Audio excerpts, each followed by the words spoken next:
नमस्कार, hello and welcome to CC online lectures. आज हम बात करेंगे क्राइम रिपोर्टिंग के बारे में। ये विधा क्यों महत्वपूर्ण है, इसमें कैसे पारंगत हुआ जाए और किन बातों का ध्यान रखा जाए।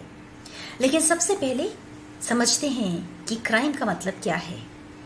ऑक्सफोर्ड डिक्शनरी के मुताबिक क्राइम का मतलब है इट इज एन एक्शन और omission that constitutes an offence that may be prosecuted by the state and is punishable by law. Crime के बारे में यह भी कहा जाता है that it is a deviation from accepted path. और तीसरी बात कि कुछ ऐसा जो एबनॉर्मल है या अनडिजायरेबल है। यहाँ इस बात का ध्यान रखना जरूरी है कि किसी देश में कोई चीज जो क्राइम हो सकती है वो हो सकता है उस दूसरे देश में ना हो। तो क्राइम का काफी हद तक ताल्लुक उस राज्य या उस देश के नियम कानून से भी जुड़ा हुआ होता है। और बहुत सी चीजें ऐसी हैं जो दुनिया के हर हिस्से में हमेशा ही अपराध की श्रेणी में आई हैं और आएंगी। क्राइम की रिपोर्टिंग क्यों जरूरी है? सबसे बड़ी बात ये कि अपराध के साथ रहस्य, रोमांच, डर और एक स्टोरी, एक कहानी जुड़ी है।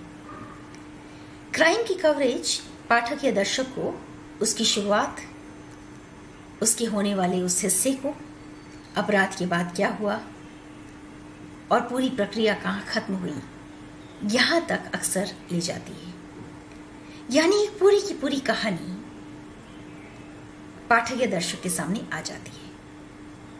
कई बार इसमें उत्सुकता की वजह डर भी होता है कि समाज में अगर कुछ ऐसा हो रहा है जो कि अकल्पनीय है, गलत है, परेशान करने वाला है, तो कहीं वो हमारे साथ ना हो।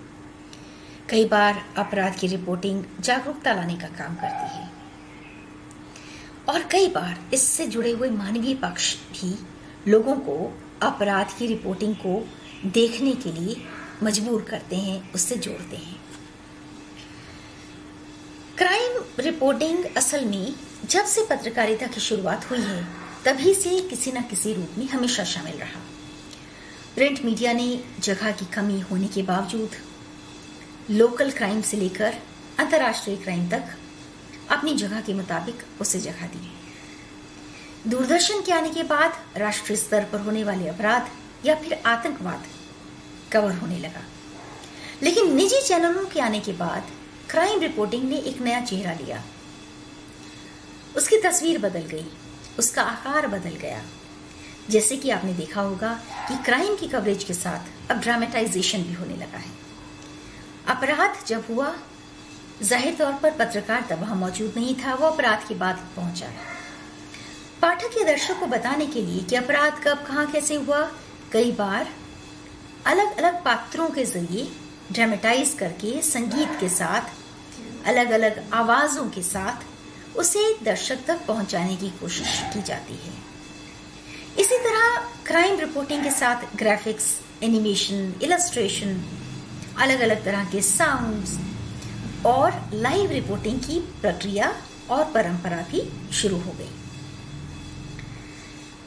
90 के दशक के आसपास कई ऐसे क्राइम हुए, कई ऐसे अपराध हुए जिसकी वजह से दर्शकों ने क्राइम रिपोर्टिंग को एकाएक काफी देखना शुरू किया। इसी समय में फूलन देवी की हत्या हुई। इसी समय आपने उपहार सिनेमा की घटना के बारे में सुना होगा। इस कुछ समय पहले भोपाल गैस ट्रेजेडी हुई थी। फिर तंदूर हत्याकांड, सुशील शर्मा का मामला, एक महिला पत्रकार शिवानी भटनागर की हत्या।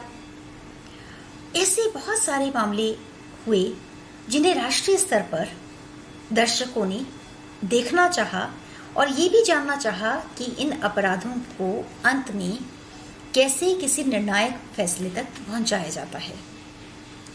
और कई मामलों में तो ऐसा भी हुआ कि पाठक और दर्शक उसकी न्यायिक प्रक्रिया को भी बड़े गौर से समझने और देखने लगा, क्योंकि उसकी उत्सुकता ये थी कि जिसने अपराध किया उसे आखिरकार क्या सजा मिली, कितनी सजा मिली।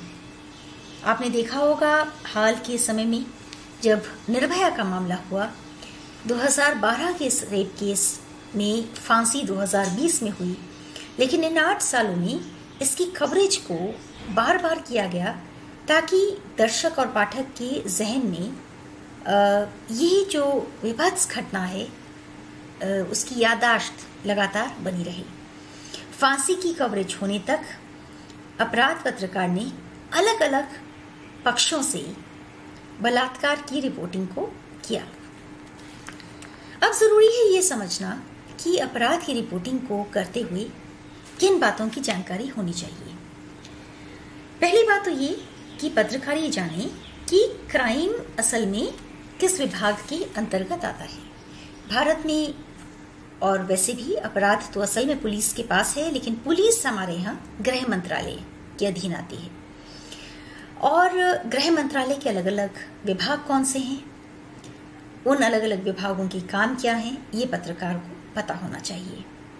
इसी तरह से उसी के साथ एसोसिएटेड एजेंसीज कौन सी हैं, जैसे कि प्रोसिक्यूशन, जेल, केंद्रीय जेलें कितनी हैं, सब जेलें कितनी हैं, ये जेलें किस तरह काम करती हैं, नेशनल ह्यूमन राइट्स कमीशन, राष्ट्रीय मानवाधिकार आयोग, इसकी क्या सीमाएं हैं, इसके क्या नियम हैं और इसके क्या उद्देश्य हैं। विमेन कमीशन, महिला आयोग, ये किस तरह के अपराधों पर अपनी तवज्जो देती है। और अदालतें, कितनी तरह की अदालतें हैं, सुप्रीम कोर्ट किस तरह की मामलों की सुनवाई कर रही है, निचली अदालतों में इन दिनों किस तरह के मामले ज़्यादा आ रहे हैं, कोई बड़ा मामला है उसकी सुनवाई, अगली सुनवाई कब होगी, उसमें क्या नतीजे आने की संभावनाएं हैं, ये सब पत्रकार की नज़र के सामने रहना चाहिए। इसी तरह पत्रकार को टर्मिनोलॉजीज के बारे में भी पता हो, अपराध से जुड़े हुए अलग अलग टर्मिनोलॉजीज क्या हैं, जैसे कि थेफ्ट और बर्गली में क्या फ़र्क है, डकैती और चोरी क्या फ़र्क है, सस्पेक्ट और convict, police custody, judicial custody. अगर पत्रकार ने बिना समझ के इन शब्दों का हेरफेर कर दिया तो उस पर कानूनी कार्रवाई भी हो सकती है, इसलिए ज़रूरी है समझना। इसी तरह पत्रकार को fake encounters, custody deaths, terror की रिपोर्टिंग, अपराध से जुड़े हुए किसी भी तरह का आतंकवाद, आतंकवादी संगठन, इन सब के बारे में भी जानकारी हो और समसामयिक घटनाओं से वो पूरी तरह से वाकिफ हो। राष्ट्रीय अंतर्राष्ट्रीय स्तर पर कौन सी बड़ी चीज़ें हो रही हैं, कौन से बड़े फैसले लिए जा रहे हैं, उसका देश पर क्या असर पड़ सकता है, अपराधों की में इस समय गिरावट है या वो बढ़ रहे हैं, किस तरह के अपराध कम हुए, किस तरह के अपराध ज़्यादा हुए, किन अपराधों की रिपोर्टिंग अब भी नहीं होती, क्या एफआईआर समय पर दर्ज होती है। ऐसी बहुत सी बातें क्राइम रिपोर्टर की समझ के दायरे में ज़रूर होनी चाहिए। अब तक हमने बात की इसका इतिहास क्या है, क्राइम रिपोर्टिंग किस तरह से की जाती है और क्या उसके अलग अलग पक्ष हैं। अब हम बात करेंगे कि अलग अलग वर्गीकरण क्राइम रिपोर्टिंग का क्या है। What are the types of crime. Crime against women, इसमें कई तरह के अपराध हैं, molestation, eve teasing, rape, dowry deaths, sex selective abortions, domestic violence. फिर organise crime, illegal drugs, drug trade, arms trafficking, poaching and wildlife trafficking, cyber crime. Cyber crime की बात तो इन दिनों बहुत हो रही है कि अगर किसी ने किसी के अकाउंट को हैक कर लिया, वो किस विभाग में जाएगा, पुलिस उसकी तफ्तीश कैसे करती है, क्या पुलिस पूरी तरह से इक्विप्ड है साइबर क्राइम को डील करने के लिए, ये भी क्राइम रिपोर्टिंग को रिपोर्टर को जानकारी होनी चाहिए। करप्शन और पुलिस का मिसकंडक्ट, पेटी क्राइम्स, छोटे छोटे अपराध होते हैं, पिक पॉकेटिंग जैसे अपराध, caste related violence, religion related violence और किसी भी तरह का आतंकवाद से जुड़ी हुई सूचनाएं, ये सब क्राइम रिपोर्टिंग का हिस्सा हैं। अब ये बात कि इसके सोर्सेज कैसे विकसित किए जाएं। एक रात में सोर्सेज नहीं आते, कोशिश करनी होती है। शुरुआती दौर में क्राइम पत्रकार उन सोर्सेज पर ज़्यादा निर्भर करता है जो सबके पास उपलब्ध हैं, जैसे कि news agencies, PTI, Uni, Reuters, वहाँ से जो सूचनाएं आ रही हैं, दूसरे टेलीविज़न चैनल, अखबारों में आई खबर उसने पढ़ा, उसके बाद उसने उसको फॉलोअप के तौर पर कवर करना शुरू किया। लेकिन बहुत से और सोर्सेज हैं, जैसे कि local police station, PCR van, fire department. आप अगर अपराध कवर करने गए हैं, उस जगह पर अगर विक्टिम है, दूसरा पक्ष के लोग हैं, उनसे बहुत कुछ पता लगता है। Economic offences wing, bomb squad, बहुत सारे ऐसे स्क्वाड जो अलग अलग विभागों को देखते हैं, एक पत्रकार को इनके बारे में पढ़ना और समझना चाहिए, ताकि वो जान सके कि अच्छा, अगर आर्थिक मामले से जुड़ा हुआ कोई अपराध है तो उसे EOW इकोनॉमिक ऑफेंसेस विंग में जाना है। उसे इससे क्राइम रिपोर्टिंग को ठीक से करने में काफ़ी हद तक मदद मिलेगी। इसी तरह से क्राइम और एक्सीडेंट रिलेटेड आंकड़े भी कई बार क्राइम रिपोर्टिंग में मदद करते हैं। किस तरह के एक्सीडेंट ज़्यादा हो रहे हैं, किस वर्ग के लोगों के ज़्यादा हो रहे हैं, किन इलाकों में ज़्यादा हो रहे हैं, क्या उनको उसकी वजह किसी तरह की लापरवाही है, इसी तरह से अस्पतालों में होने वाली किसी भी तरह की लापरवाही, या मानवीय आधार की किसी तरह की स्टोरी जिसका क्राइम से ताल्लुक हो, किसी मामले में बहुत सालों बाद कोई फैसला आया हो, या फिर किसी मामले में कोई ऐसी जानकारी जो कि लोगों तक अभी तक अछूती हो, वो भी क्राइम रिपोर्टिंग के लिए महत्वपूर्ण हो सकती है। इसके अलावा लोकल गवर्नमेंट, सरकारी स्तर पर, लोकल स्तर पर किस तरह के फैसले लिए गए जो अपराध से जुड़े हो सकते हैं। और ये भी जानना बहुत ज़रूरी है कि जो रिपोर्टर है वो अपने पास के जो पुलिस स्टेशन है वहाँ वो रेगुलरली जाता हो, वहाँ के डॉक्यूमेंट्स को वो पढ़े। MHA ने अगर कुछ डॉक्यूमेंट्स रिलीज़ किए, उनमें क्या कहा गया, सुप्रीम कोर्ट की अगर कोई रूलिंग है किसी तरह के अपराध को लेकर, उसमें क्या कहा गया, वो उससे ठीक से पढ़े। पुराने डॉक्यूमेंट्स को पढ़ना, बैकग्राउंडर्स प्रिपेयर करना, फॉलोअप एक्सरसाइज करना। किसी क्राइम को कवर करने के बाद हो सकता है कि कुछ साल बाद फिर उसी से जुड़ा कोई मामला आए, तो उसके पास अपने नोट्स हमेशा तैयार होने चाहिए, ताकि वह उन तक एक बार फिर से नज़र डाल सके। इसी तरह उसे क्रिमिनल सिविल केसेस, इनमें क्या फ़र्क है, कौन से मामले इस समय लंबित हैं, कितने मामले अदालतों में लंबित हैं, क्यों हैं, कितने सालों से हमारे यहाँ जो भी जजेस की नियुक्ति है क्या वो एडिक्वेट है, क्या उसमें कमी है, न्यायिक प्रक्रिया को और सुचारू करने के लिए क्या हो सकता है, ये भी अपराध से जुड़ा हुआ है। लेकिन अब ये ज़रूरी है कि आपने अपराध कवर कर लिया, आपके पास सोर्सेज हैं, खबर आपके पास आ गई, अब आप लिखें कैसे। सबसे पहली बात याद रखिए, इन्वर्टेड पिरामिड स्टाइल में लिखना है। जो बड़ी खबर है वो पहले आएगी, इंपॉर्टेंट बात पहले आएगी, जो कम इंपॉर्टेंट है वो उसके बाद, और एकदम गैर ज़रूरी बात एकदम नहीं आएगी। दूसरी बात, इलस्ट्रेशंस का इस्तेमाल बहुत सोच समझ कर हो। और तीसरी बात, खबर पूरी तरह से तथ्यपरक हो, जांची गई हो, सही हो, तार्किक हो, अनबायस्ड हो, निष्पक्ष हो। ऐसा नहीं होना चाहिए कि क्राइम रिपोर्टर ने किसी की तरफ पक्ष करते हुए जानबूझकर खबर को ऐसा कर दिया कि देखने वाले को लगे कि शायद यही एक सच है। इसी तरह कोई मामला अगर अदालत में है तो पत्रकार अपनी तरफ से भविष्यवाणी नहीं कर सकता, नहीं करना चाहिए कि ऐसा होगा या ऐसा होने जा रहा है। उसका काम है तब तक जो हुआ वो बताए। 5Ws 1H का वो ध्यान में रखे, ओपिनियन ना दे, अपना निजी राय वो ना रखे, वो बताए जो उसने देखा, जो दिख रहा है और जिसे बताया जाना जरूरी है और राष्ट्रीय हित में, सामाजिक हित में है।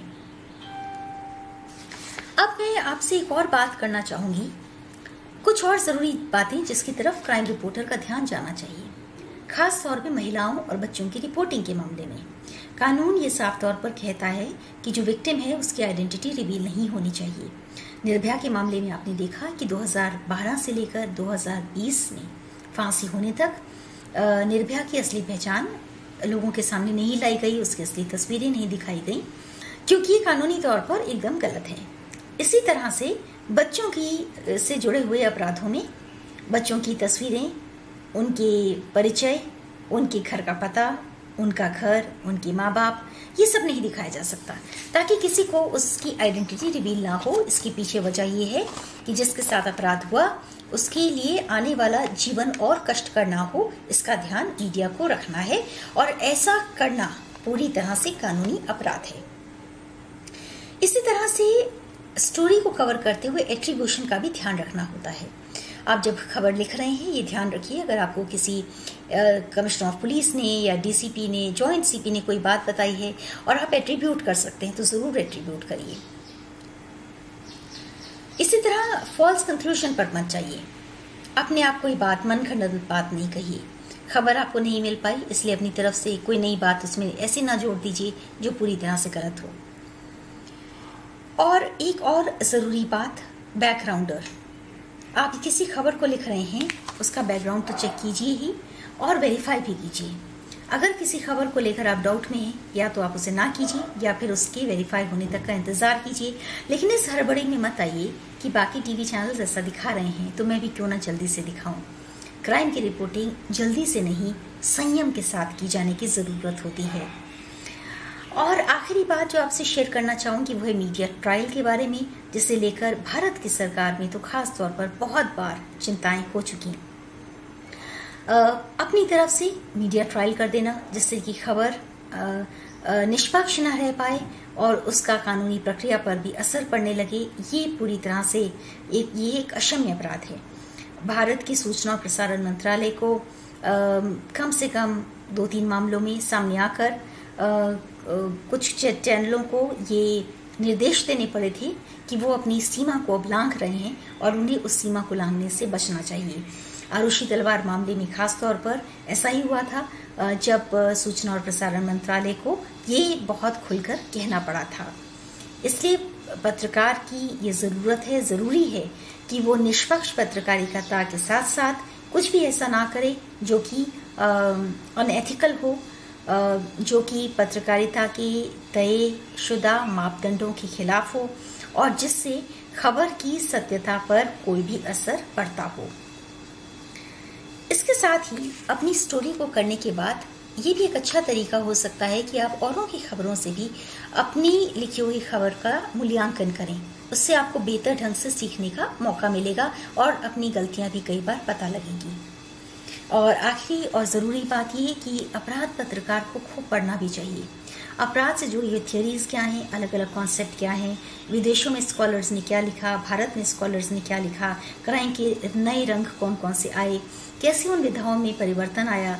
मल्टीमीडिया के दौर में हम जब अलग अलग पक्षों को एक साथ जोड़कर क्राइम को कवर कर रहे हैं, हम प्रिंट के लिए भी लिख रहे हैं, टेलीविज़न के लिए भी लिख रहे हैं, हम उसे ऑनलाइन भी डाल रहे हैं, तो हमें ये ध्यान में रखना होगा कि हम तकनीक के साथ भी चलें, तेज़ी के साथ भी चलें, लेकिन पूरी तरह से तथ्यपरक हों। और बाकी सोर्सेज पर हम जब उनसे हम बात भी करें तो हम उनकी विश्वसनीयता को भी ध्यान में रखें। अगर किसी सोर्स ने कहा कि उसकी आइडेंटिटी हमें रिवील नहीं करनी है तो हमें ध्यान रखना होगा कि हम उस आइडेंटिटी को रिवील ना करें। लेकिन साथ ही ऐसी खबर हम कतई ना करें जो राष्ट्रहित में ना हो या सामाजिक हित में ना हो। एक और बात यह है कि अगर जो जर्नलिज्म के मापदंड हैं उससे परे हटकर पत्रकार कोई खबर करता है तो उस पर एक्शन भी हो सकता है। भारत में भी मीडिया रेगुलेटरी बॉडीज बहुत सक्रिय हैं और हम काफ़ी हद तक सेल्फ रेगुलेशन पर काम करते हैं, जो कि नेशनल ब्रॉडकास्ट एसोसिएशन देखती है। और प्रिंट मीडिया के लिए प्रेस काउंसिल ऑफ इंडिया के पास ये अधिकार है कि वो रिपोर्टिंग से जुड़े हुए जो शिकायतें हैं उस पर वो तवज्जो देती है। इसलिए ज़रूरी है कि पत्रकार इस बात का ध्यान रखे कितने सालों में अपराध को लेकर जो रिपोर्टिंग में जो भी प्रयोग हुए हैं एक तो उन्हें वो देखे, उन्हें समझे। और किताबों की दुनिया में पश्चिमी जो हमारे स्कॉलर्स हैं, भारत में स्कॉलर्स हैं, उन्होंने क्या लिखा, क्या बदलाव आया है मीडिया की रिपोर्टिंग में, क्राइम की रिपोर्टिंग में, और आने वाले समय में हम किन बदलावों को देख रहे हैं उसके अनुरूप भी वो अपने आप को ढालता जाए। क्योंकि ये हमें समझना होगा कि रिपोर्टिंग का दायरा लगातार बढ़ा है और तकनीकी विकास के साथ, तकनीकी तेज़ी के साथ भी पाठक और दर्शक को अब जो मिल रहा है वो पहले की तुलना में कहीं ज़्यादा है। पाठक जल्दी कंज्यूम करना चाहता है, लेकिन साथ ही वो ये भी देखना चाहता है कि जो खबर उसे दे रहा है उसकी खुद की जो उसकी दी हुई खबर में कितनी तार्किकता है। आज की इस लेक्चर सीरीज़ में आपसे बात करने के लिए मैंने इस स्लाइड में जो आप कुछ एक सोर्सेज देख रहे हैं इनको भी मैंने कंसल्ट किया। आप भी कुछ एक ऐसी किताबें पढ़ सकते हैं और कुछ स्कॉलरली आर्टिकल्स को पढ़ सकते हैं जिससे क्राइम रिपोर्टिंग को लेकर आपकी जानकारी में इजाफा हो। मैं उम्मीद करती हूँ कि आज की वार्ता आपको पसंद आई होगी और ये आपके लिए उपयोगी साबित होगी। अगली बार फिर मिलेंगे। नमस्कार।